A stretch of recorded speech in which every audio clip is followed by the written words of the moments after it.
presento para todos y todas, mi nombre es Sebastián Betancourt, coordinador del Semillero de Sociología Política.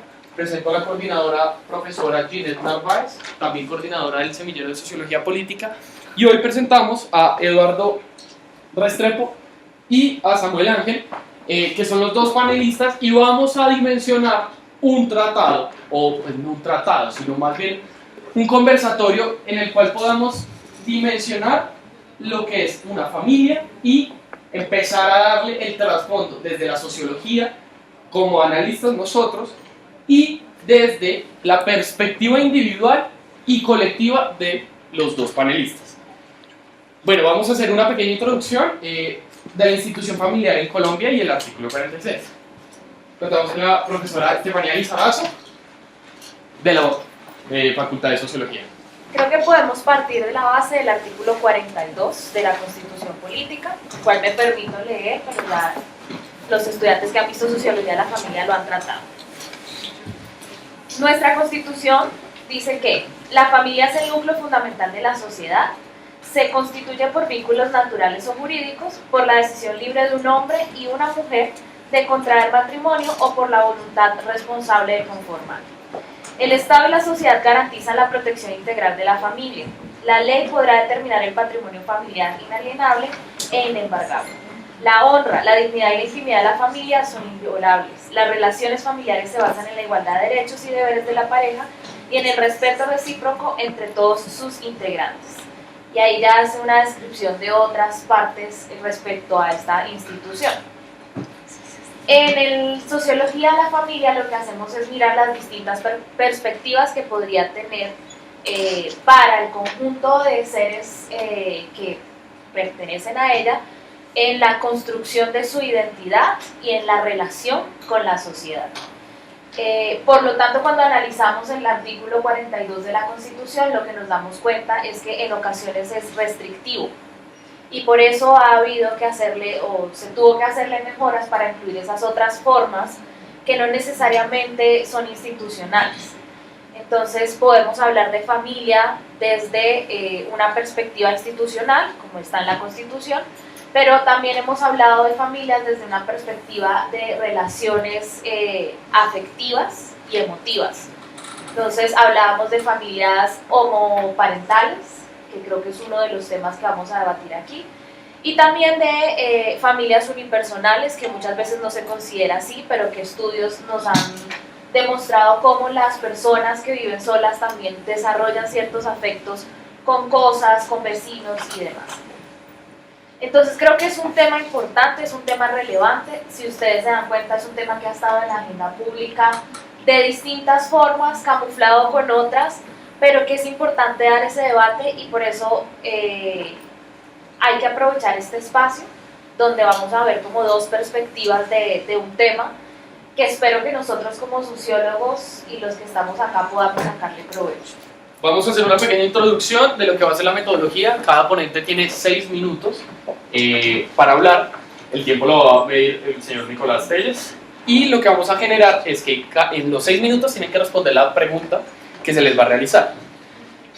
Bueno, para el 2015, Colombia ha dado una sentencia en la que se habla de nuevas formas o tipologías de familia en Colombia, en la que hace énfasis en la familia como institución y proveedora de sociedad, sin importar cómo esté compuesta.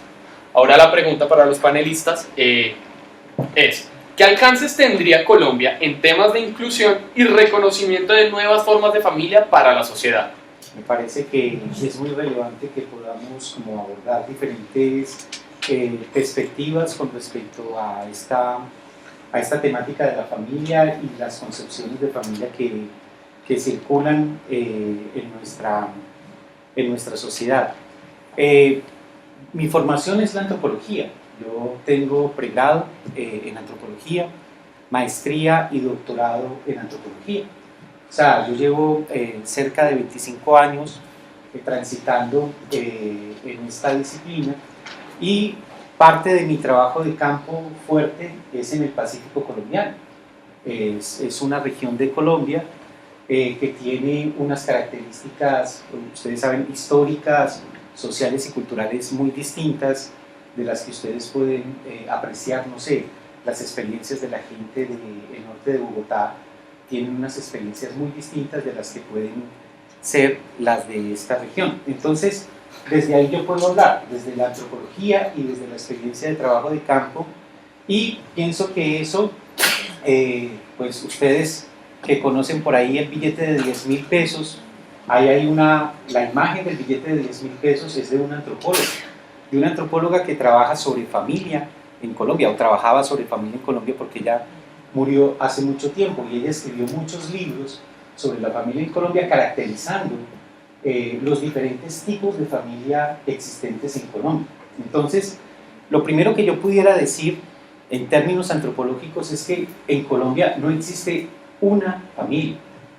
O sea, gústenos o no, independientemente de nuestras creencias religiosas, ideológicas o de nuestras posiciones políticas de derecha o de izquierda, en Colombia existen de hecho múltiples familias. Yo les pudiera explicar acá, por ejemplo, cómo en el Pacífico colombiano se articulan las familias de tal manera que, por ejemplo, es muy difícil ver en el Pacífico colombiano niños abandonados. La noción de familia en el Pacífico es una noción de familia extensa, consanguínea, y también de filiación cognaticia, que implica que los niños no son nunca abandonados. O tampoco en el Pacífico colombiano nos encontramos con un asunto muy particular, esto es de las últimas décadas. Por ejemplo, cuando ustedes ven la región antioqueña, es muy fácil encontrar prostíbulos. O sea, casi que desde históricamente la colonización antioqueña está asociada a la iglesia y al prostíbulo. O sea, la religión católica por un lado, con su doble moral, y por el otro lado el asunto del prostíbulo. Cualquier pueblo antioqueño tiene el bar, donde está el billar, donde está la iglesia grandota y al lado el prostíbulo. Eso es resultado de un tipo de familia particular articulada y de una moralidad particular articulada, a lo que Virginia Gutiérrez de Pineda llamó el asunto del complejo cultural antioqueño. En el Pacífico colombiano eso no pasaba, solo viene a pasar en los últimos tiempos. Entonces, lo primero que yo quisiera decir, como para redondear la idea, es que aquellos que creen que la familia es un asunto de papá, mamá e hijo, pues no tienen ningún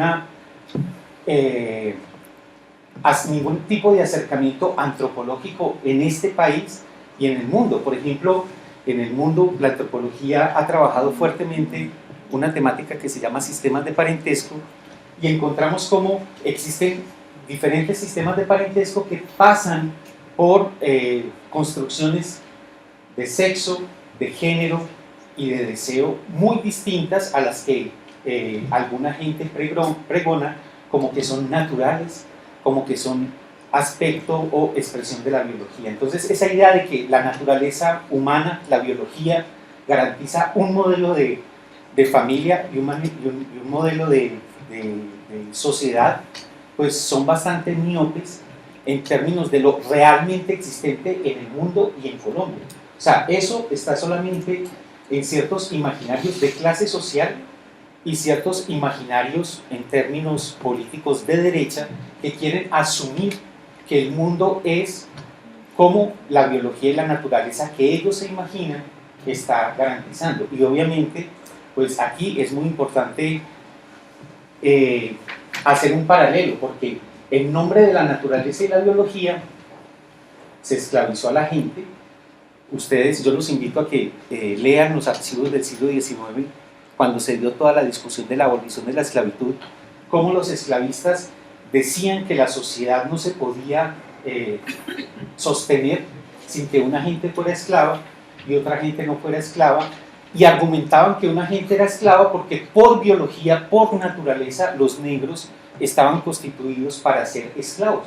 O sea, el argumento de que por naturaleza o por biología una gente está destinada a la esclavitud, o el argumento que ustedes conocen de los nazistas de la Segunda Guerra Mundial, de que había unas personas que encarnaban la idealidad de la naturaleza, ellos eran los que reflejaban la biología y la naturaleza, y otra gente por eso mismo se consideraban inferiores y eran responsables de ser asesinados. Entonces, el argumento de que hay una sola familia y que esa familia es expresión de la naturaleza y de la biología, ni la antropología, ni la historia, ni cualquier elemento sensato apuntalan ese argumento. Solamente la derecha, que quiere pescar en río revuelto, argumenta eso porque, ustedes saben, eso tiene sus ventajas electorales y personales.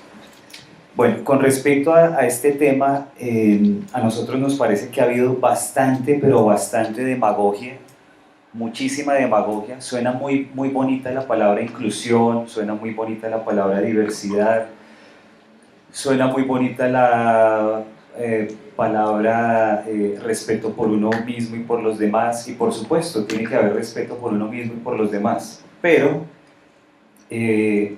han surgido de hace algunos años para acá, no tantos, hace más o menos unos 20 años con fuerza y cada vez un poco más fuerte, este discurso. La Constitución, como dijo la profesora inicialmente, habla de una familia, el artículo 42, ¿no? Que está constituida, dice la Constitución, no lo digo yo, por hombre y por mujer, pero estos discursos bastante plagados de demagogia pues nos dicen, y lo digo con respeto del profesor, que la biología casi que ya no sirve, ¿no?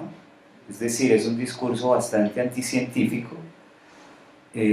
Yo quisiera saber cuál de las personas que está en este auditorio no nació por una relación de hombre y mujer, o de qué nacieron, hombre hombre, mujer, hombre árbol, hombre qué.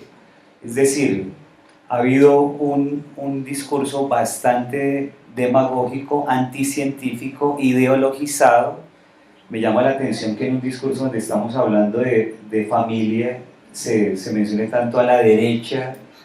Eso son ideas políticas, ¿no? Estamos hablando de algo, ¿cómo son las familias? ¿De dónde? ¿Ustedes tienen abuelito? ¿No tienen? ¿Tienen papá o tienen mamá? ¿No tienen? Sí lo tienen. O sea, es algo científico, no es algo de que estamos pervirtiendo la biología o estamos diciendo algo distinto a lo natural, es decir, a lo que es, nacieron de hombre y de mujer. En ese sentido, la Constitución, el artículo 42, dice, repitiendo un poco lo que leyó la profesora, que la sociedad y el Estado están destinados a proteger esa familia. Lo acabo de leer la profesora, la sociedad y el Estado. ¿Qué ha venido pasando? Que hay unos grupos ideologizados que vienen golpeando culturalmente a la sociedad para vendernos una idea distinta. Entonces, se van a los casos extremos. Por ejemplo, hablan del nazismo, que además hay una imperfección en el discurso que hubo, porque dice que los nazis decían que por naturaleza, y mencionó la palabra que no fue mencionada, pero que por naturaleza la raza aria, digamos, por naturaleza tenía la supremacía. Eso es falso. La ideología nazista fue supremamente anticientífica, porque era completamente idealista. Parecido, son hermanos del comunismo. Entonces, por supuesto, los nazis estaban, como decimos nosotros popularmente, orinando fuera del tiesto, estaban completamente desfasados, con lo cual pues no es el ejemplo que quisiéramos sobre el tema de familia. Tampoco lo es el tema de la esclavitud, porque la raza negra es una definición o es una característica natural, es decir, cuando a nosotros nos hablaban de derechos hace algunos años, nos hablaba que todos teníamos los mismos derechos por razón de sexo, raza, origen, lengua, que son datos concretos, naturales, científicos. De unos años para acá se permeó la ideología y entonces nos hablan de sentimientos. ¿Qué sientes tú? ¿Cómo te autopercibes? ¿Qué piensas de ti mismo? Eso es completamente subjetivo. Entonces ya no nos hablan de sexo, sino que golpearon ese término y lo ampliaron diciendo lo que son términos con características de tipo cultural, con lo cual la cultura nos puede llevar a cualquier resultado y tú puedes autopercibirse lo que quieras. Entonces, ese discurso completamente subjetivo ha golpeado el concepto de familia, y entonces ahora no solamente tú te puedes autopercibir lo que a ti se te ocurra. Por ejemplo, yo, Samuel, me puedo autopercibir Rapunzel y tienes que creerme que soy Rapunzel porque así me autopercibo, y de la misma forma una familia puede llegar a cualquier tipo de definición porque caímos no en el dato científico sino en la autopercepción y en el sentimiento. Las políticas públicas son tan serias que deben dirigirse a temas concretos, a temas naturales, a temas científicos, digamos, no autopercepciones o sentimientos. Respetamos los sentimientos de cada quien, eso se respeta, cada quien puede sentir lo que quiera. Un sentimiento puede ser bueno o malo, eso se lo dejamos ya a cada quien, pero no motivo de una política pública. Tú te autopercibes X, Y, Z. Bueno, quiero decirles algo para finalizar, que me dicen que el tiempo ya se agotó. Foucault decía que el SIDA era una construcción cultural, que no era científico. Sin embargo, murió de SIDA. Entonces, con esto quiero referirme a que hay una diferencia entre lo que es natural, científico, comprobable, y la autopercepción. Gracias. ¿Cómo cree que se daría el desarrollo de identidad y rol de los niños y niñas colombianas en estas nuevas formas de familia? 6 minutos.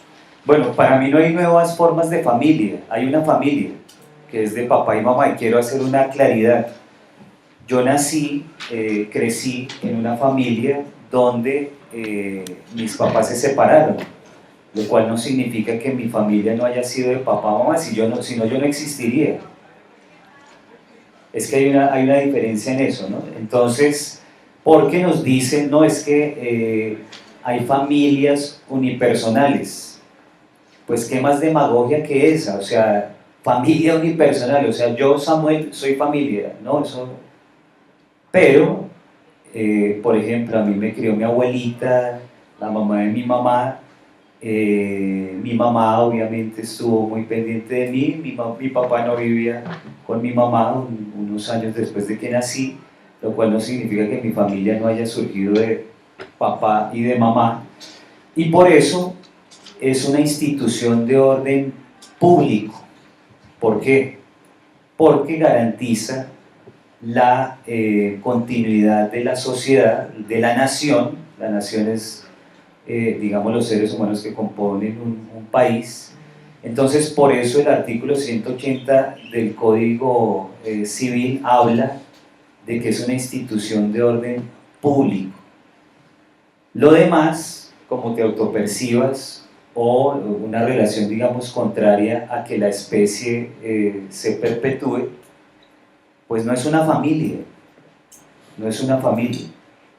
No tendría, y voy a dar este ejemplo, la Constitución, el Código Civil y el ordenamiento jurídico decían, digo decían porque ya lo han venido modificando, que la familia es de hombre y mujer, que es una institución de orden público que tiene que ser protegida precisamente porque garantiza la continuidad de la especie, digamos, la nación misma. Pero, como ha sido golpeada culturalmente y a través de lobbies judiciales, entonces han surgido supuestamente otras definiciones.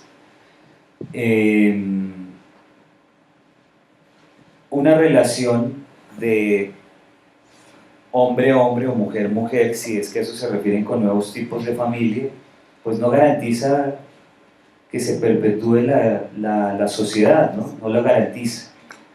Alguien dirá, no, pero es que existe la adopción. Pero, o sea, entonces el Estado se vuelve un tema estatista más que de familia, porque dice el artículo 42 también que es la célula, digamos, lo dice en otras palabras, que la familia es la célula básica de la sociedad, La célula básica de la sociedad no es el Estado, y estamos entrando a un tema estatista, es decir, una especie de socialismo, ¿no?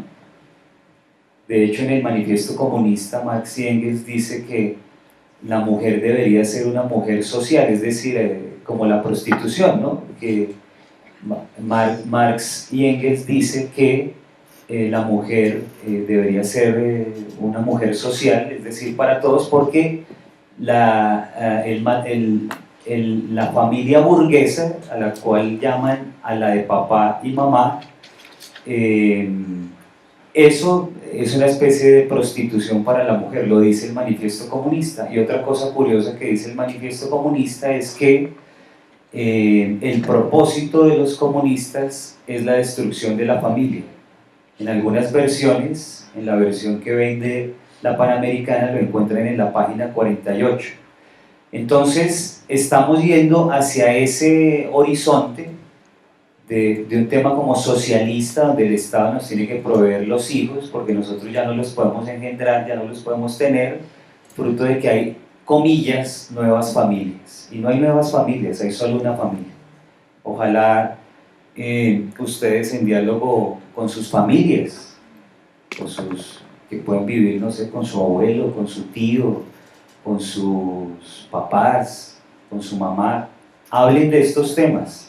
El problema es que nos están hablando de estos temas las universidades, el Estado, FECODE, etcétera, ideologizándonos y cambiando nuestro concepto natural de familia. A mí me parece muy interesante que veamos cuál es la estrategia retórica que Samuel utiliza para construir su relato.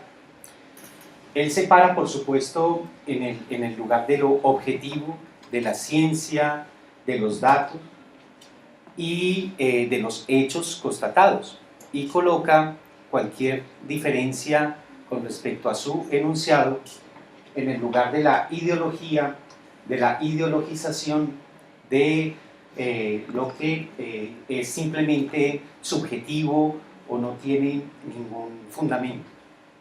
Eso significa que él está en el lugar de la neutralidad, en el lugar de la constatación, en el lugar de la ciencia. Pero eso es una estrategia retórica.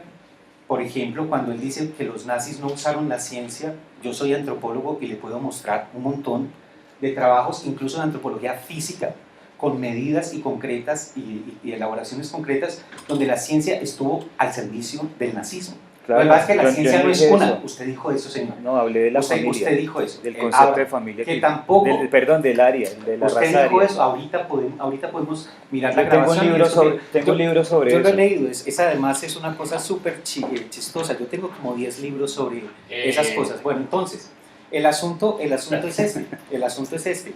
Entonces, que el nazismo es un asunto que no está basado en la ciencia. El nazismo estuvo basado en la No ciencia. dije eso, dije el tema del concepto de la De raza la aria. raza aria está basada en la ciencia, en la antropología física, señor. Está basada en una cosa que llama antropometría, en un asunto que está... O sea que con las estás de medidas acuerdo concretas. con la Yo no raza estoy de aria. acuerdo con la raza aria. Yo estoy diciendo que usted dijo que el nazismo no se basaba en la noción No. de raza aria de la ciencia. Bueno, déjeme hablar, señor, y después usted puede hablar todo lo que le dé la gana. Sí, vamos. Sí. Voy a... Entonces, un segundo, profe. Recordemos, démonos el espacio de hablar. Esto es academia, esto es lo rico de la academia, donde empecemos a darnos ideas y recordemos responder un poquito más a la pregunta. Vale, perfecto, listo, vamos hacia allá. Entonces, hay una estrategia retórica donde se coloca en el lugar de la ciencia la neutralidad, la tranquilidad, y lo otro es ideologización, pasión, subjetividad, es algo descartado. Desde la ciencia, y la antropología es una ciencia, por si no lo sabía, no existe una sola familia. Es más, cuando él les dice a ustedes, yo tuve una familia de esta manera, y ustedes pueden hablar con sus familias de abuelitos, está constatando que, de hecho, sociológicamente existen múltiples formas de familia. Que a él no le guste, que él no lo reconozca, es problema de él. La pregunta que tenemos que hacernos es ¿por qué no le gusta y por qué no lo quiere reconocer? Es un asunto también de que existen una serie de intereses ideologizados que aparecen como ciencia neutral, como asuntos que no tienen que ver con eso.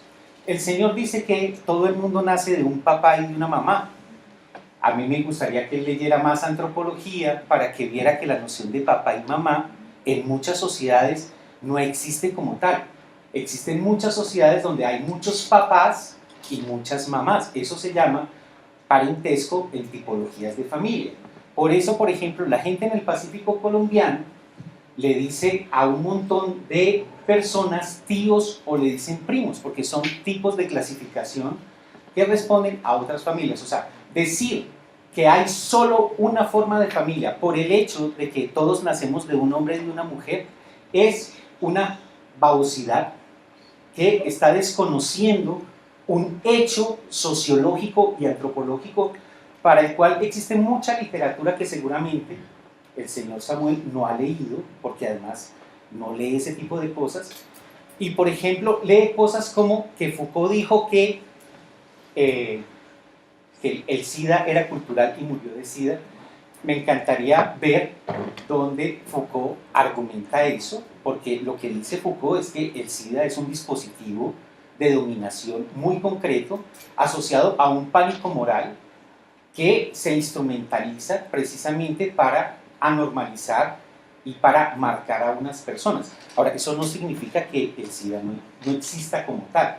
O sea, hay alguna gente que lee cultura como algo que no existe, pero también es importante en antropología, desde Levi-Strauss y otros autores que no me voy a poner a citar acá, de que la naturaleza humana, lo que somos los seres humanos, somos precisamente sujetos culturales. Nosotros, a diferencia de los otros animales, a diferencia de un pingüino o a diferencia de una foca, nosotros tenemos una cosa que se llama cultura. Y la cultura es nuestra naturaleza. Nosotros nos relacionamos con el mundo, nos relacionamos con el entorno y con nosotros como sujetos culturales. Entonces, nuestra naturaleza es cultura y la cultura es real y es un hecho. Y la subjetividad y el deseo producen cosas en el mundo. Por eso, y él lo sabe muy bien, está toda la movilización de un pánico moral en nombre del cual se capitaliza ciertos votos, se capitaliza ciertos odios precisamente para entronizar y mantener un orden social que es un orden social imaginado donde una gente con privilegios mantiene, conserva y profundiza esos privilegios. Me gustaría, pues para darle forma al evento, cada ponente tiene 30 segundos para responderme la pregunta que no respondieron.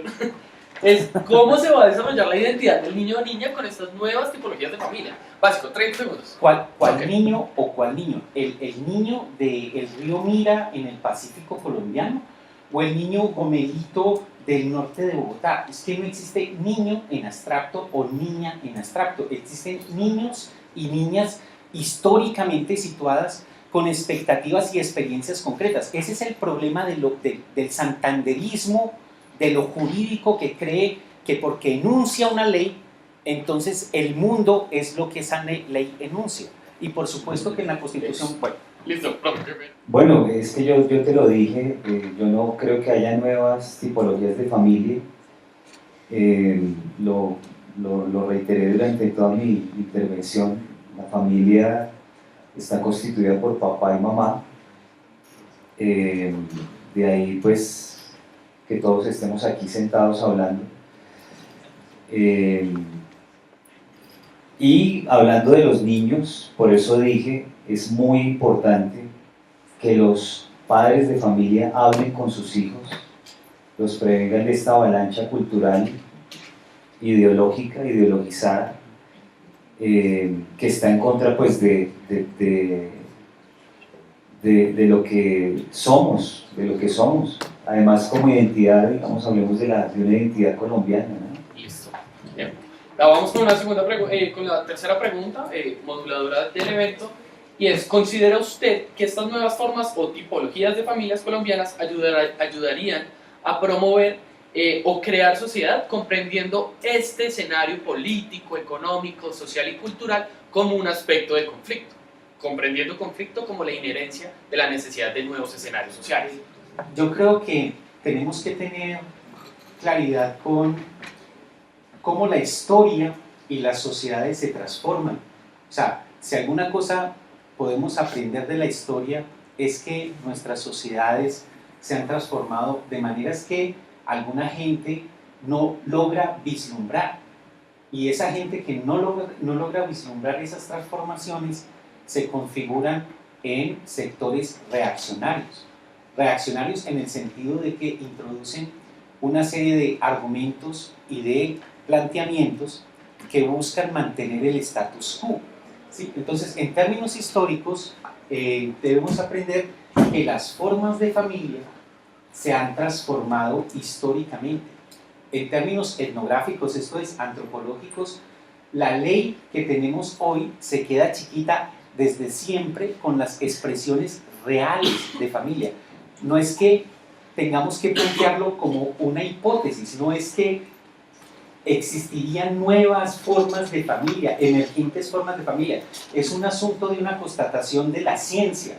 Los científicos, los sociólogos, la gente que trabaja sociología, los científicos, los historiadores, la gente que trabaja historia, los científicos, los antropólogos, la gente que trabaja antropología y que no improvisa de antropólogo, sociólogo o historiador pregonando ciertas cosas, que eso es ideologización, cuando uno se para en un lugar que no conoce para decir cosas que uno quisiera que fueran en el mundo. Entonces, desde esos puntos podemos decir con plena certeza que jurídicamente la ley siempre se queda corta ante las dinámicas sociales. La gente que reaccionariamente defiende una experiencia de familia particular, esa gente está de espaldas a la historia, y esa gente lo único que está logrando es introducir más conflicto y más odio, porque están desconociendo lo que otras personas, lo que otros colectivos, lo que otras sociedades asumen como experiencias vitales. Quieren imponerle a todos su estrecha noción de sujeto moral privilegiado. Vamos a empezar como en las coplas, es decir, con lo último que dijiste, sujeto moral privilegiado. Eso me parece maravilloso. De clase social, blanquito, anclado en un cierto punto. Blanquito, calvito, Sí. Heterosexual. heteropatriarcal. Exactamente. Eso me parece muy bien. Hay que reconocer eso. Sujeto, ¿cómo fue? La Sujeto frase. moral privilegiado. Eso, Eso. sujeto moral privilegiado. La izquierda, No, pues que no íbamos a hablar de izquierda y derecha. pero es que me llevaste allá. Bueno, me parece maravilloso. Entonces, la izquierda sabe que tú eres heteronormativo, que odias, esclavista, bueno, te criminaliza, te patologiza, de ahí el término homofobia, que es una patologización de algo que no existe, porque miren ustedes el manual de la APA, si existe algo que se llame homofobia en las fobias. Pero bueno, como dije que estábamos empezando con el tema tipo copla, entonces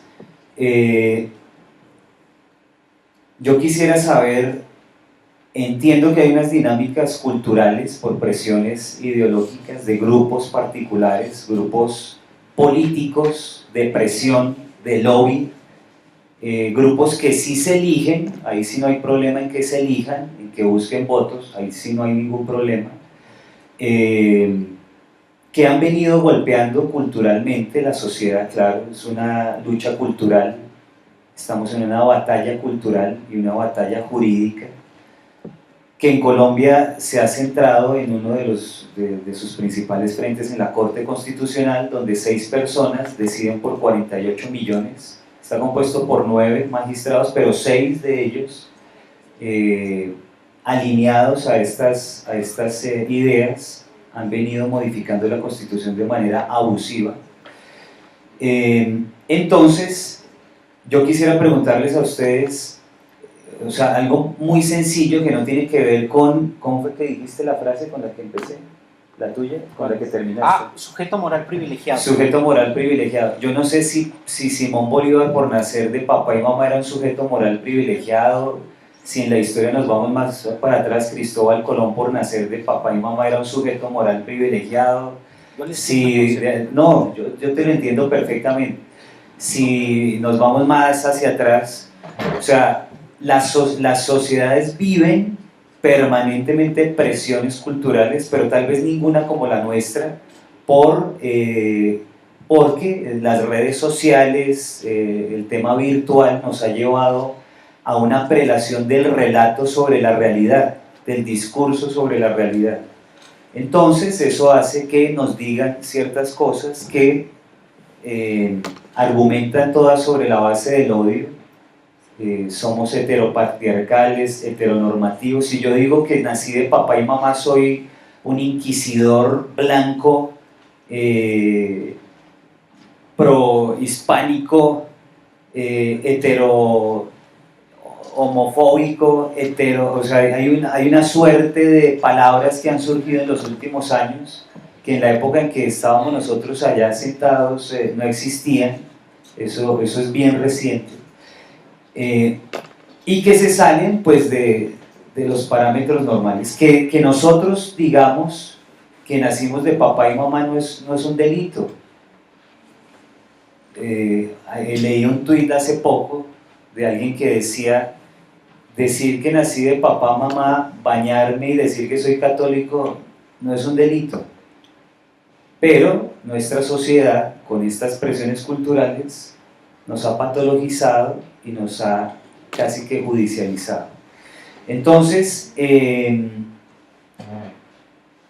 teniendo en cuenta que cada quien puede hacer comillas con su vida lo que quiera, respetamos la autopercepción de cada quien y respetamos si quiere vivir con hombre con hombre, mujer con mujer. Eso es respetable, pero no es familia y no tiene por qué haber un ordenamiento jurídico en torno a eso.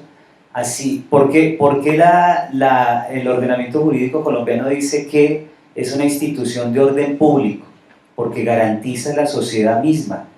Garantiza, por ejemplo, a la gente que le gustan las pensiones, que haya una sucesión generacional de unos que ayudan a que los que siguen le paguen a los otros y demás.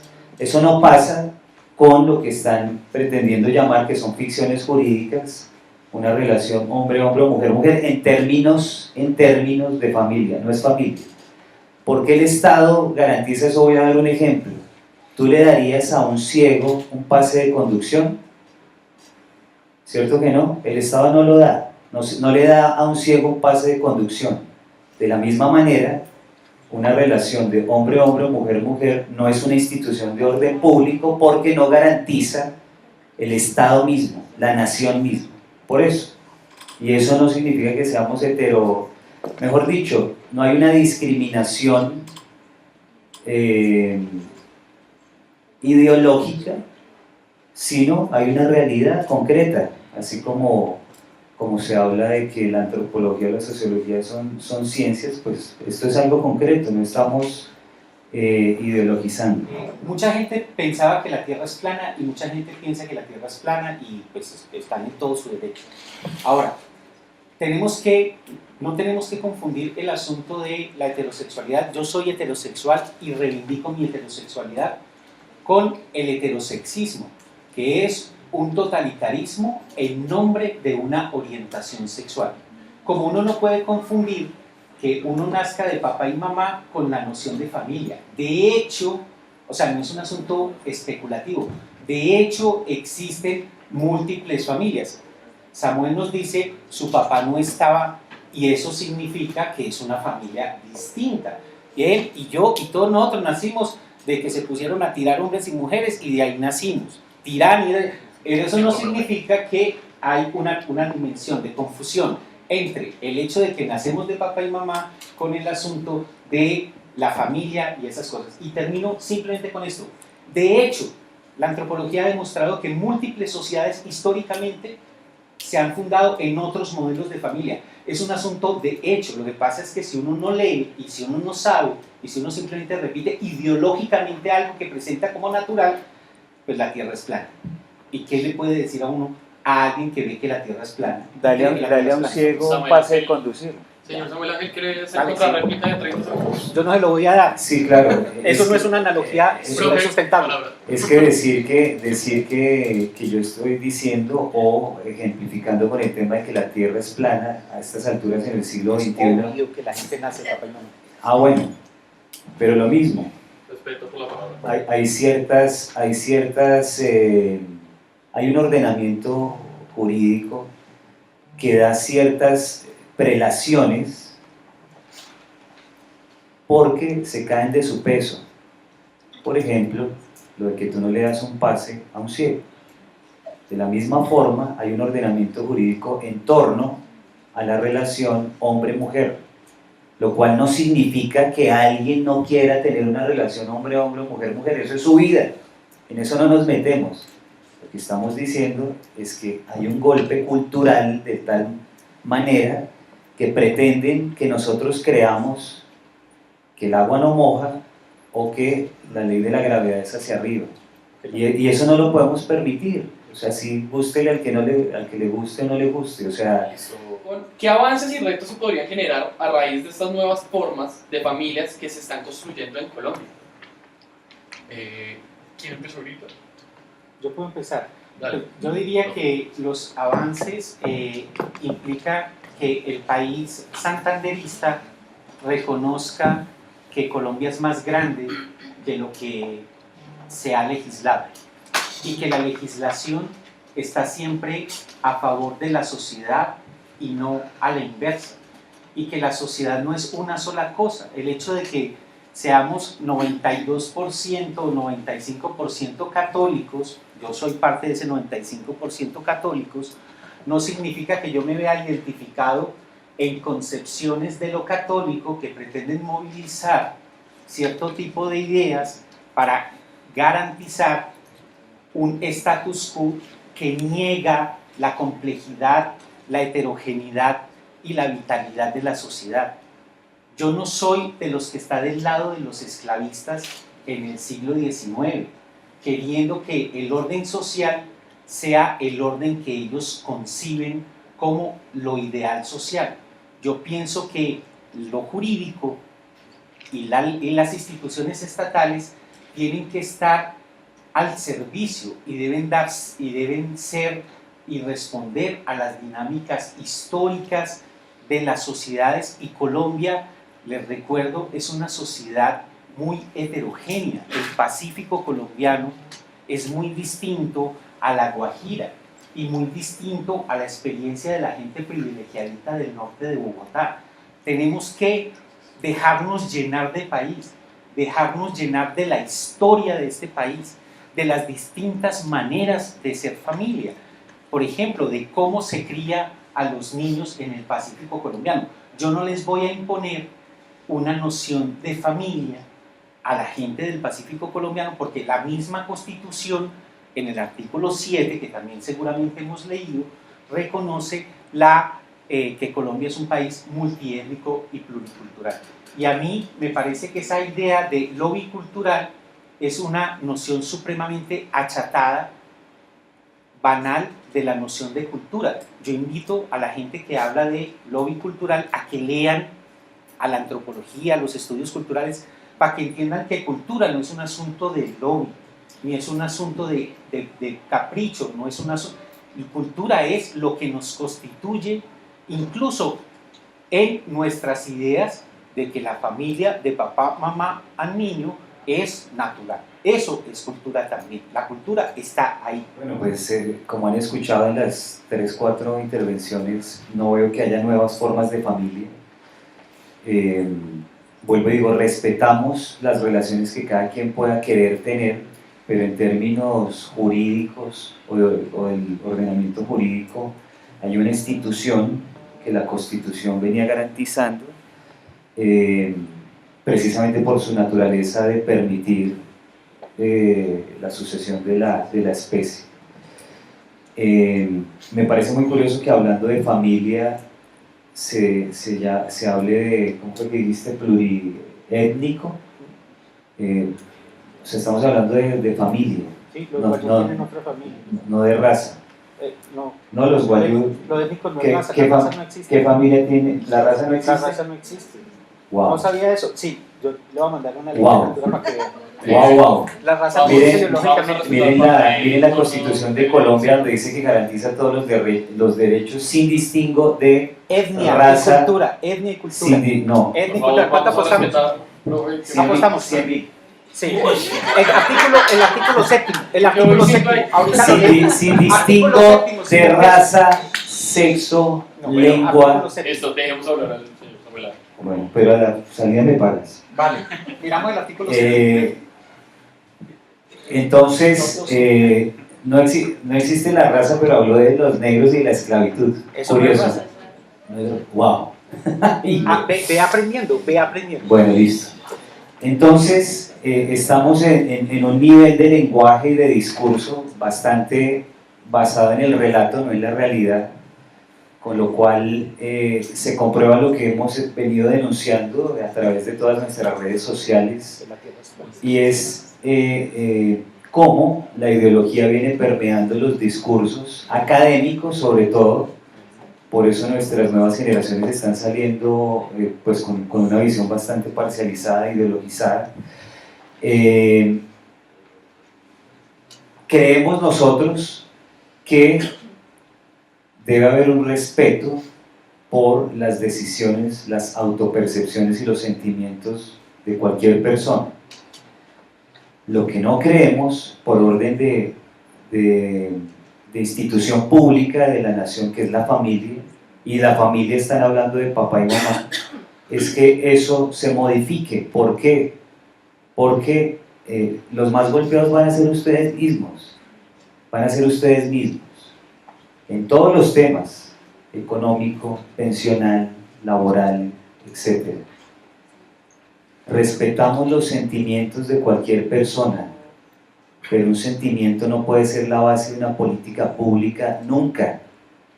Por eso retomé el tema de que habla de garantizar los derechos sin distingo de sexo, raza, lengua, origen nacional, etc. Eso lo estoy diciendo literalmente. Sin ningún distingo se tienen que garantizar los derechos, por supuesto, pero hemos venido llevando las políticas públicas al tema de los sentimientos. En Francia hay un señor respetable que se autopercibe mujer, respetable. Hoy se está autopercibiendo caballo. Vean las noticias. Entonces, ¿hasta dónde tiene que la cultura expandirse para garantizar derechos? ¿Hasta dónde vamos a llegar? En ese sentido, ¿cuál sería la familia de este señor? Pero es un dato en miles que están ocurriendo hoy en el mundo. No, estoy dando un ejemplo de miles, les puedo narrar muchos más. Hay una muchacha que se autopercibe hombre, respetable. Hoy, después de pasar el tiempo, se autopercibe extraterrestre. Ustedes lo pueden buscar en Google después. Respetable. Pero entonces, ¿qué tipo de familia es la de este señor en Francia y esta otra señorita? ¿Qué tipo de familia? Porque como la cultura y la historia van cambiando, entonces que cambie el tema jurídico, que es achatado, que pensamos que la tierra es redonda. No, respetamos que la tierra es plana, como dice mi participante de este debate, copanelista. No estamos hablando de eso, estamos diciendo hasta dónde vamos, hasta dónde se tiene que expandir el tema jurídico, hasta dónde se tiene que expandir el tema cultural. No, hay unos límites.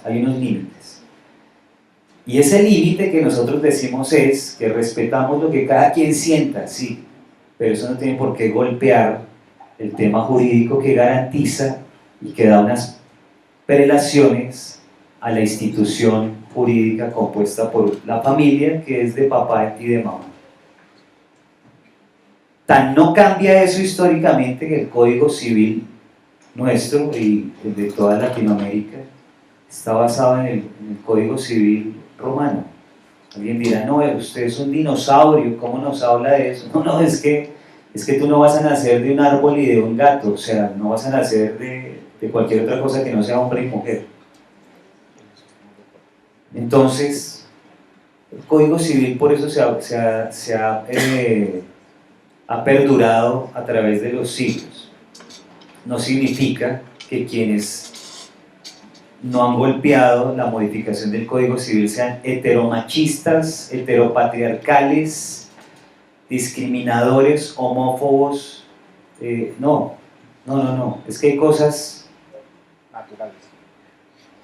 naturales y hay otras cosas que son ideología. Hay unas cosas que son sentimiento y hay otras cosas que son ciencia.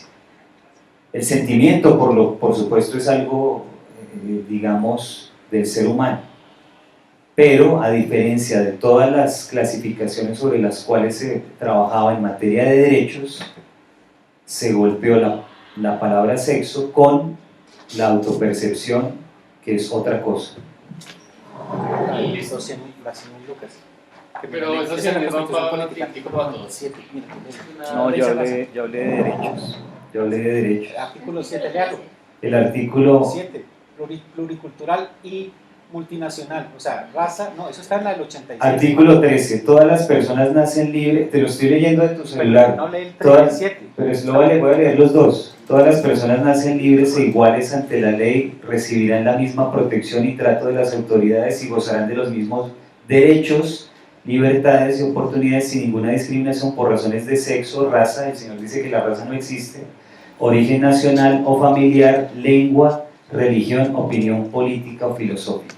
Y el 7, lee el 7. Pues, recibo debitando. 100.000 pesos. No, estamos hablando de derechos. No, estamos hablando de los guayú y decías que era raza. Mira el 7. El 7, El Estado reconoce y protege la diversidad étnica y cultural de la nación no dice colombiana. la raza guayú.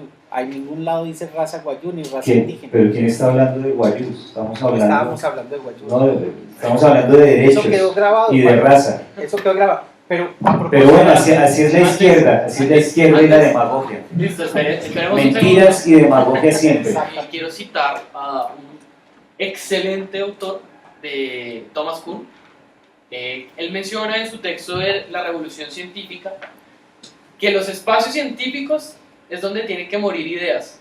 Y acá vamos a empezar a matar ideas y a respetarnos la vida, porque estos escenarios son donde tenemos la comunicación, la interpelación y la multiplicidad de ideas.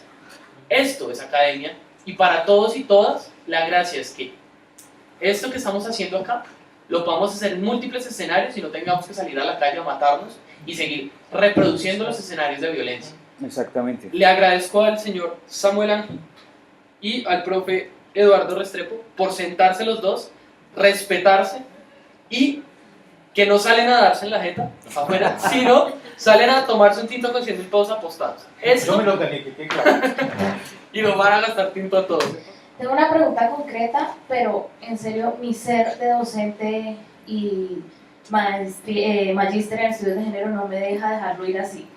El tema de lo heteronormativo, lo patriarcal, no es un tema reciente, es un tema que los movimientos de mujeres y los movimientos feministas vienen trabajando desde hace mucho tiempo, más o menos años 40, empieza por Inglaterra y en Colombia llegan los años 60. Lo que pasa es que se ha hecho evidente con cosas que han sucedido últimamente en la política colombiana. Entonces, para que podamos como aperturarnos también a esas otras partes de la historia que también hay que tener en cuenta.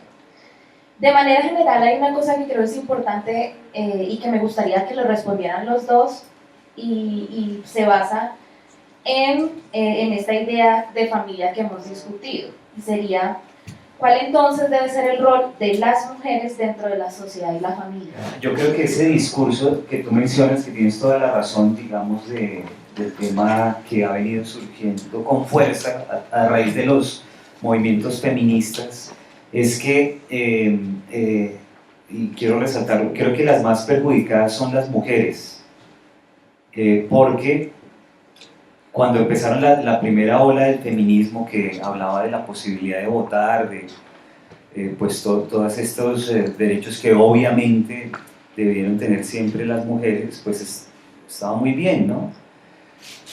Pero cuando entraron, por ejemplo, documentos como El segundo sexo de Simón de Beauvoir, que se hizo muy famoso acá a raíz de Humberto de la Calle en La Habana, donde dice que no se nace mujer, sino que llega uno a serlo, que Humberto de la Calle lo complementó con que tampoco se nace hombre, sino que llega uno a serlo, o Kay Millett, que habla de que lo personal es político, o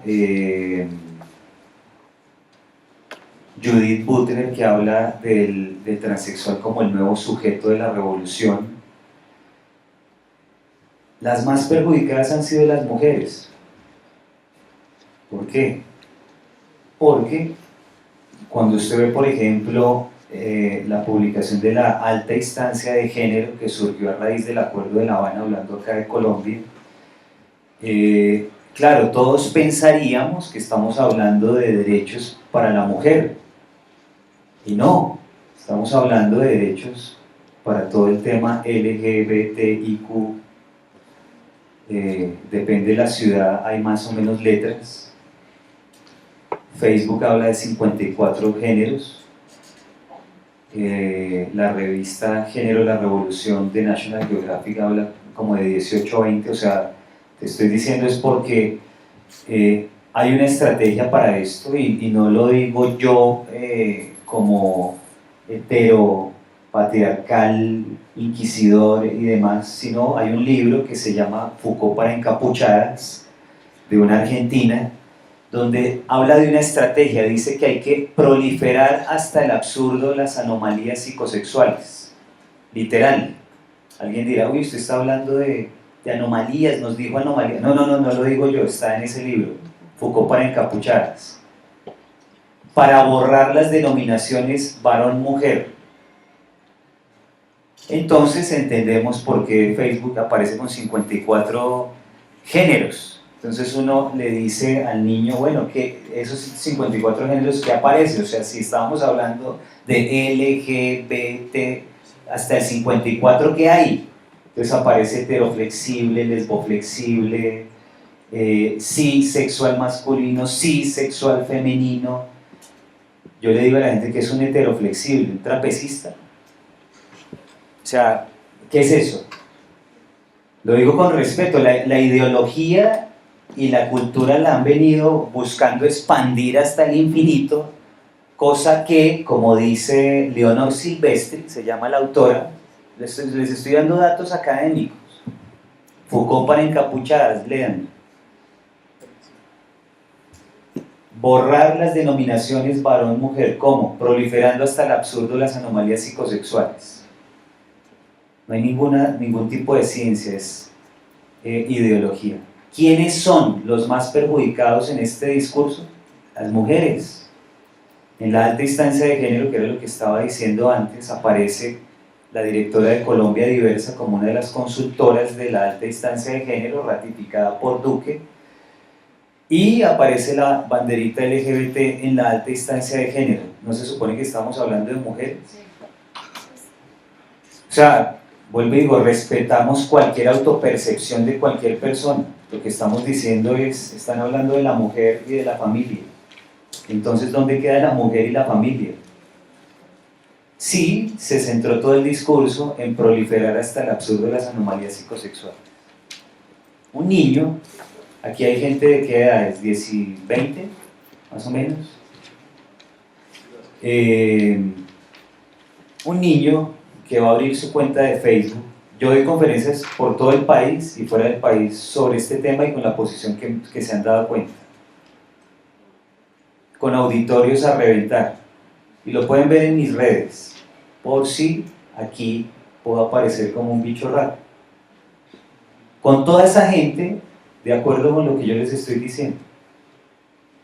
Mañana viajo a Manizales para que los que sean del colectivo les avisen, voy a estar allá en unos días en el Socorro y en el segundo semestre con mi nuevo libro por todo el país.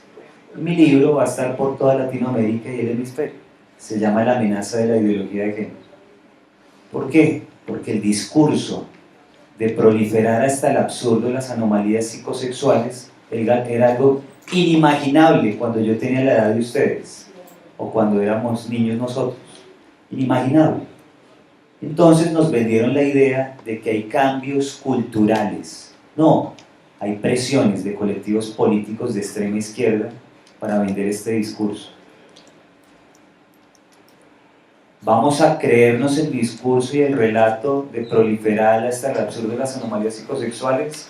¿O vamos realmente a defender a la mujer y a lo que debe garantizar lo bello que es la mujer? Por ejemplo, la gracia que tienen de concebir a los niños. Una gracia que no tienen los hombres. Así aparezcan carteles que dicen, ustedes los pueden encontrar en Google, los transexuales también queremos el aborto. Es curioso, es que estamos en la prelación del relato sobre la realidad. Un asunto, el libro de Foucault para encapuchadas no es de una autora, sino de Es un colectivo. conjunto que se llama Manada de Lobas, y me parece muy bien que lo leamos porque es muy interesante. No es manada de lobas, sino manada de lobos con X. Exacto, exacto. Ideología a la máxima expresión. Perfecto, entonces es muy interesante eso. Yo estoy de acuerdo también con Samuel en que hay que respetar la autopercepción de cualquier persona, ¿cierto? Incluso de aquellos que se autoperciben como hombres heterosexuales. Yo creo que eso hay que respetarlo, pero no hay que hacerlo ley e imponerlo como que esa es la manera en que todo el mundo tiene que existir. Entonces, de acuerdo que nos respetamos en nuestras autopercepciones, y como antropólogo te puedo contar que cultura no es simplemente un asunto ideológico No, de yo una no digo narrativa eso. por allá, sino que cultura es precisamente aquello que parece como natural. Incluso hay una genealogía, una historia o unas historias de la cultura, de cómo la cultura deviene una cosa por fuera de la naturaleza. Eso es una conversación súper importante. Entonces, yo también pienso que es muy valioso respetar la autoidentificación de cualquier persona, incluso de aquella persona que se autoidentifica como caballo. Tiene todo el derecho a hacer eso. Ahora, estoy totalmente de acuerdo con Samuel que no hay que imponer una autopercepción como la norma para todo el mundo. Por eso no podemos imponer el heterosexismo como la norma para todo el mundo. Entonces, estamos Ser totalmente... heterosexual no es una autopercepción. Es una autopercepción. No. Es más, es una escenificación. Tú citaste a Butler. Sí. Y Judith Butler, entre El muchos segundo otros... sexo se llama el libro. No, Judith Butler es otro. Ah, es el género en disputa. perdón. Es el género en disputa. Sí, sí, qué pena. Sí. Entonces es muy interesante eso, sí. Ser hombre es una escenificación. Mira cómo estás vestido. Eso es una escenificación. Uno escenifica todos los días, desde antes de nacer, cómo va a ser. Y eso se vuelve ontología, se vuelve realidad. ¿Tú de qué estás Yo soy vestido? de hombre, yo también soy heterosexual. Es que yo reivindico la heterosexualidad también. Ahora, yo Tiempo. por eso no hago heterosexismo. Yo tengo muchos elementos para discutir. Yo creo que primero que todo les agradezco a los dos estar sentados en este mano a mano que es tan necesario para la democracia y para el país. Es supremamente importante, como lo plantea Sebastián, que antes que llevar este tipo de debates a esferas de violencia física o violencia simbólica, seamos capaces de escucharnos, que es el ámbito de la academia total, que todas las posturas están bien recibidas. Sin embargo, hay muchos elementos que están en el ambiente y quisiera apuntarlos, retomar y hacer una pregunta que va para los dos. Lo primero es que necesitamos hacer una claridad específica entre familia y reproducción. O sea, no todas las familias de alguna manera remiten a órdenes de reproducción. Para reproducirme, yo como mujer podría irme a inseminar, ya la ciencia me ha facilitado incluso esta oportunidad, y yo podría hacerlo, y legalmente, si yo sé y puedo demostrar cómo voy a sostener económicamente este nuevo ser, pues lo puedo hacer sin tener que apelar a algunos criterios de orden jurídico estatal. Es decir, es una opción que está dada en el mercado. De arranque es una realidad de facto. Segundo, es innegable la correlación entre religión y política. Esto va un poco para Samuel, es una invitación Normalmente cuando se señala a la izquierda de estar ideologizada, sí, claro, hay diferentes posturas ideológicas en el orden del discurso, y desde donde tú te pares va a haber una postura ideológica, es decir, que la izquierda también podría señalar a la derecha una postura ideológica desde donde se está parando, y es concebir un orden de neutralidad y de orden social dado dentro del marco del Estado y del statu quo, que es prácticamente que desde donde se paran todos estos principios de la familia, el orden y el control social. De ahí también deviene que pues, en los dos discursos se apela a diferentes comprensiones con relación a las relaciones de dominación.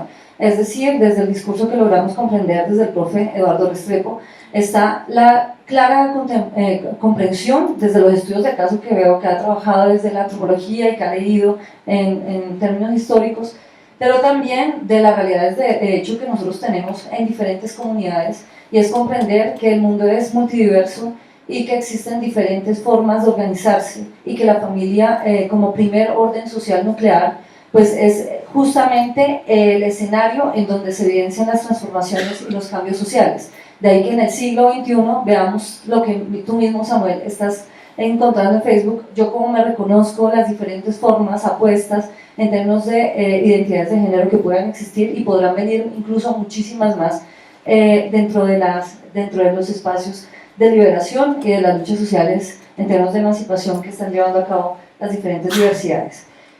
Otro elemento que está en el ambiente es el tema de una lucha cultural. Es claro que en este momento el país, en una clara lucha ideológica y polarizada, pues justamente genera más brecha en vez de lograr más consenso. Por eso mi invitación, y va a la pregunta para los dos, es cómo realmente vamos a construir colectividades en donde seamos incluidos todos, incluso las familias católicas, incluso todas las apuestas por familia, Estado y patria, ¿no? Pues que se están moviendo bajo unos referentes que son muy distintos a las apuestas conceptuales de las que nos enuncia Eduardo Restrepo. Entonces, dado que es una batalla cultural, y de hecho por ser cultural es una batalla discursiva, es cómo nosotros nos vamos a comprender.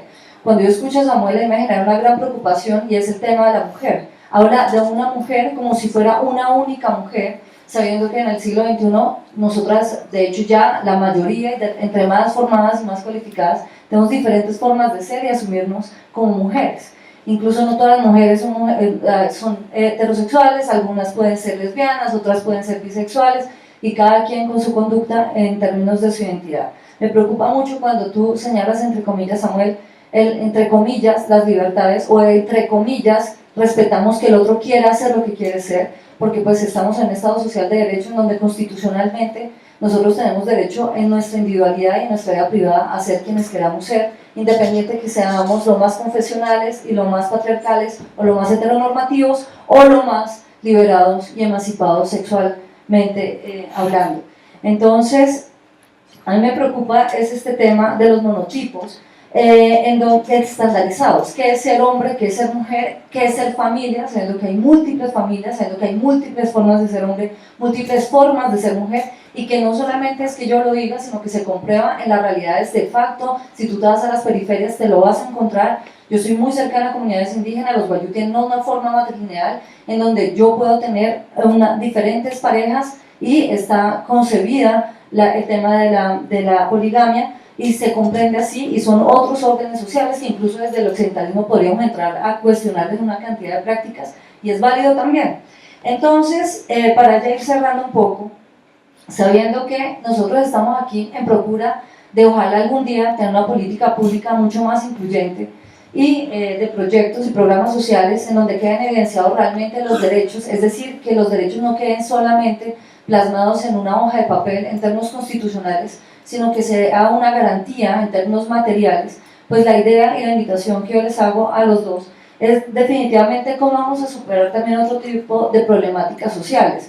La preocupación es la siguiente: cuando hablamos y cuando yo escucho a Samuel hablando de familia, es como si la familia fuera perfecta, o históricamente en el mundo occidental hubiera sido perfecta, cuando es evidente que hubo una cantidad de maltratos, y que es innegable las estadísticas que se dan en términos de violencia intrafamiliar y de feminicidios también. Es decir, no solamente porque yo tenga un papá o una mamá, eso significa que yo tengo garantizada una vida feliz y estable a futuro. Eso significa también que puede haber un riesgo, porque puedo tener un papá violador, puedo tener un papá agresor, puedo tener un papá que me mata a mi mamá.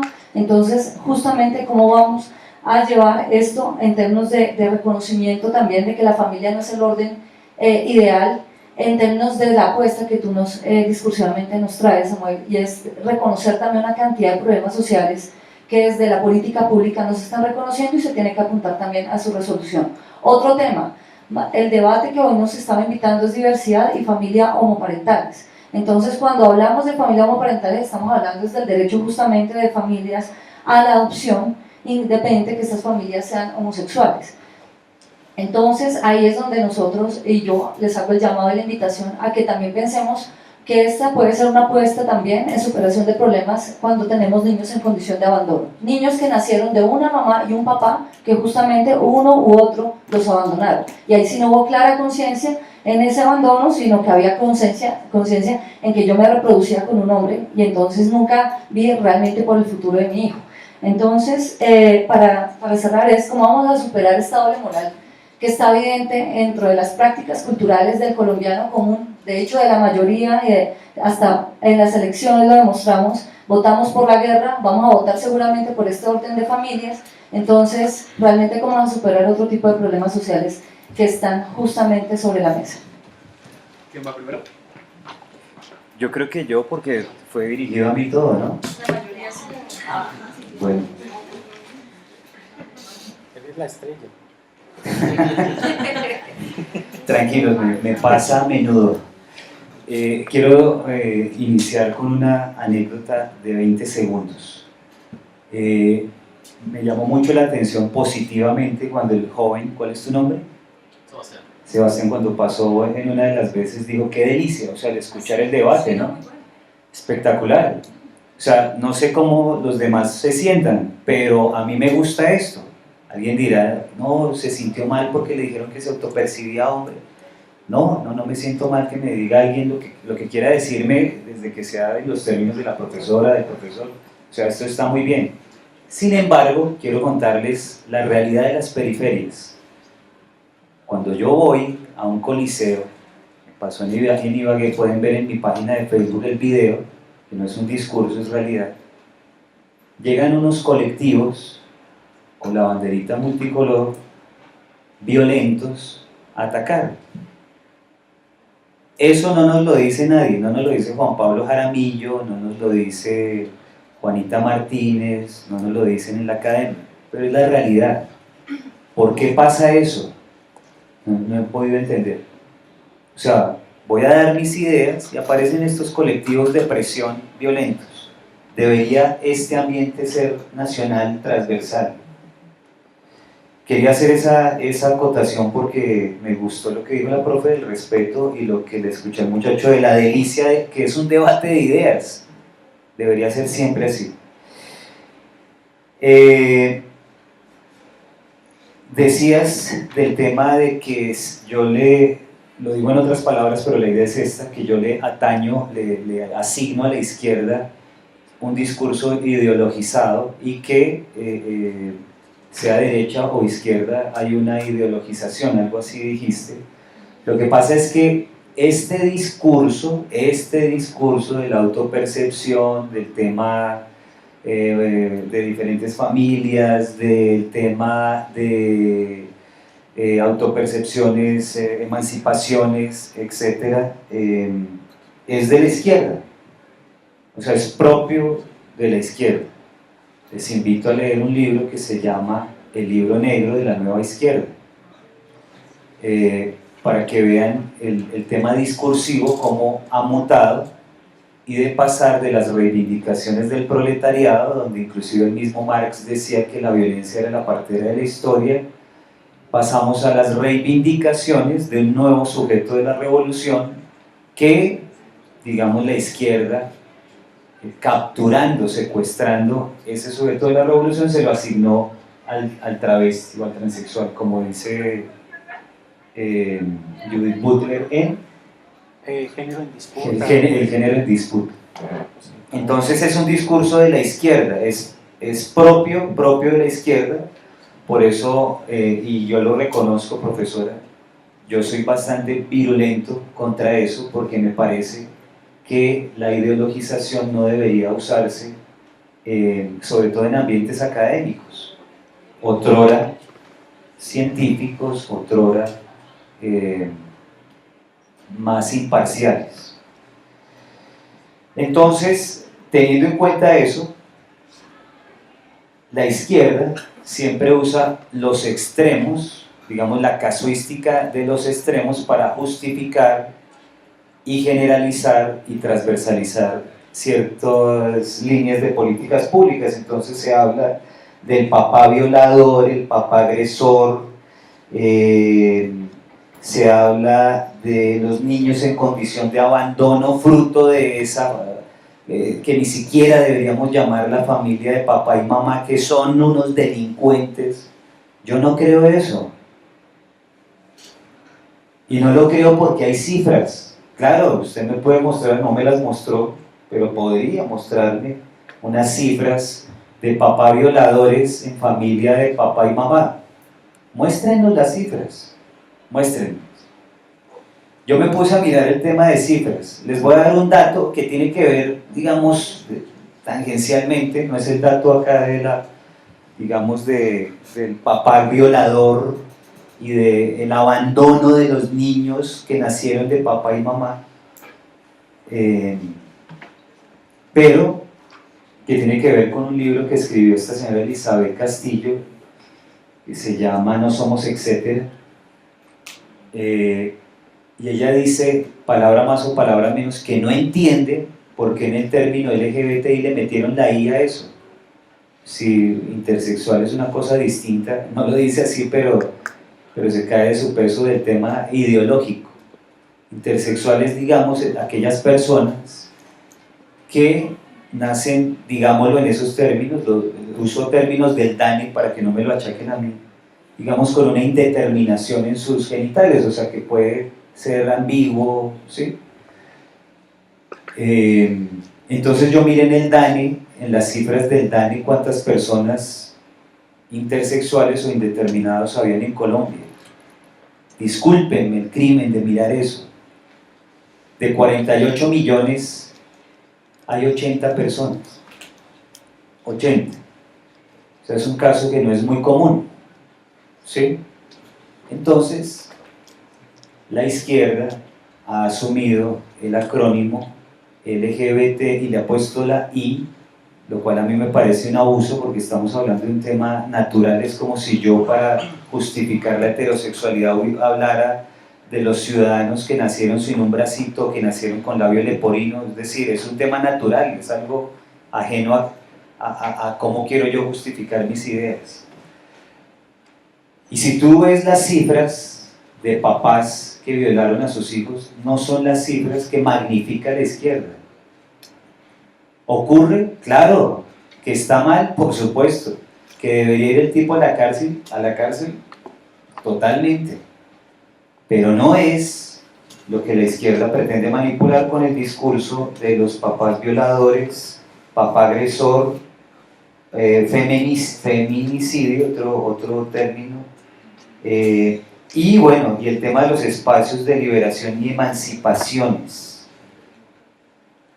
Repito, ya voy a terminar. Entonces, la cultura se ha expandido hasta el infinito, como da el ejemplo del tema del caballo, del extraterrestre, porque yo nunca puse comillas en quién se autopercibe como. Gestualizaste las libertades.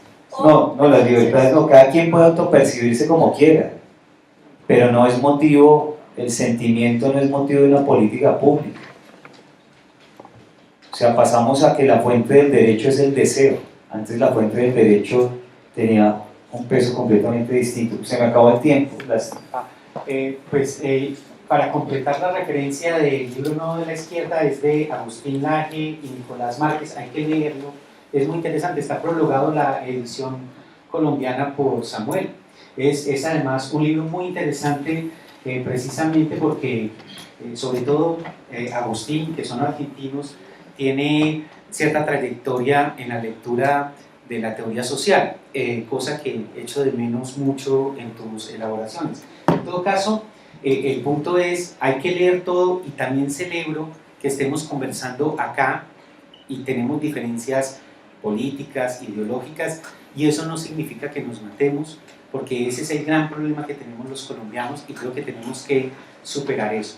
Entonces, en esa dirección, yo quiero decir que estoy también en desacuerdo, que estoy totalmente de acuerdo con Samuel, y me parece algo rechazable que cuando él esté dando una conferencia lleguen grupos de izquierda violentos a plantear eso. Y creo que en ese mismo sentido, Samuel, hemos visto que la derecha ha matado a la izquierda en este país profundamente. Si ustedes miran las cifras de a quiénes son a los que han matado en este país, es a la gente que piensa distinto. Entonces, estoy totalmente de acuerdo contigo que tenemos que construir un escenario donde simbólicamente tú puedas plantear tus ideas y podamos debatirlas, porque probablemente estamos equivocados nosotros en algunas cosas, pero a mí sí me parece que es muy claro y es muy importante que quede claro que a los líderes sociales, a la gente que piensa distinto en este país, en nombre de un orden social que encarna la derecha, han sido matados. Eso no quiere decir que Samuel sea responsable y esté diciendo que no, sino que tenemos que trascender eso y tenemos que evitar esa cosa. Entonces eso es muy importante. Y lo último, también de acuerdo con Samuel, que usar ejemplos extremos es un asunto desfasado y no podemos hacer eso de los ejemplos extremos. Entonces, el señor del caballo y la señora que piensa que es un extraterrestre son ejemplos extremos. Entonces hay que pensar más, Samuel, es una invitación a pensar más densamente, más realísticamente lo que está sucediendo, porque el señor que dice que es un caballo en Francia, que también trae el ejemplo Agustín, en una conversación allá en Perú, porque yo también veo tus videos y veo otras cosas, porque me parece importante escuchar lo que están diciendo. Entonces, hay que mirar que esos son ejemplos extremos. El grueso de la gente que siente que no cabe en la idea de papá, mamá, hijo, no está pensando que es extraterrestre. Entonces es importante no usar esos ejemplos extremos, y por eso tienes toda la razón. Facebook tiene 54, no, por eso, no soy yo. Por eso, no, por eso. No pero tú lo usas en las conferencias, Agustín también, Nicolás también. Yo también me muevo por el mundo dando conferencias, pero de teoría social, de la ciencia, porque es que la ciencia hay que leerla y hay que trabajar en la ciencia para no decir que la ciencia es ideología cuando a uno no le conviene lo que uno cree que está diciendo. La ciencia te dice que no existe la raza, increíble.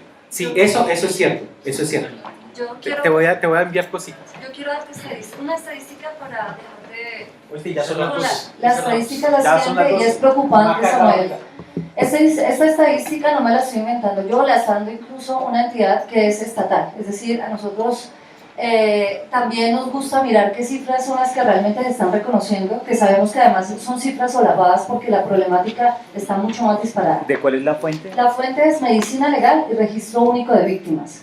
Esta semana se socializó un informe sobre violencia justamente intrafamiliar, y lo que nosotros tenemos es que en el Catatumbo, justamente, imagínate, agudización del conflicto por parte de presencia de actores armados ilegales, y se dispara a la par la tasa de violencia de pareja.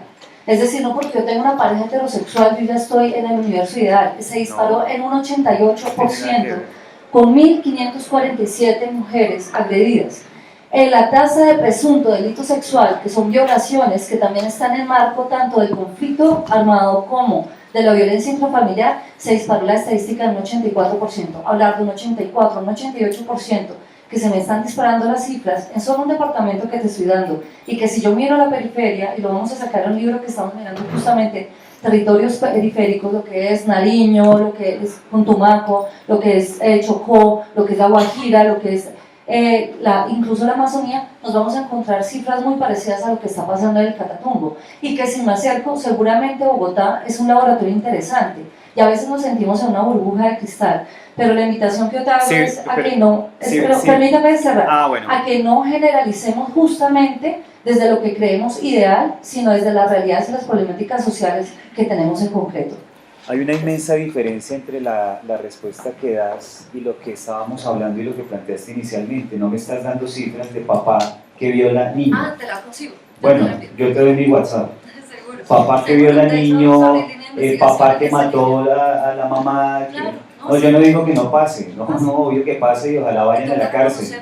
Lo que estás dando de cifras es otra cosa completamente distinta que nos atañe a todos independientemente de si me autopercibo hombre o mujer o caballo, lo que sea, eso es otra cosa. Bueno, muchas gracias. Dios los bendiga.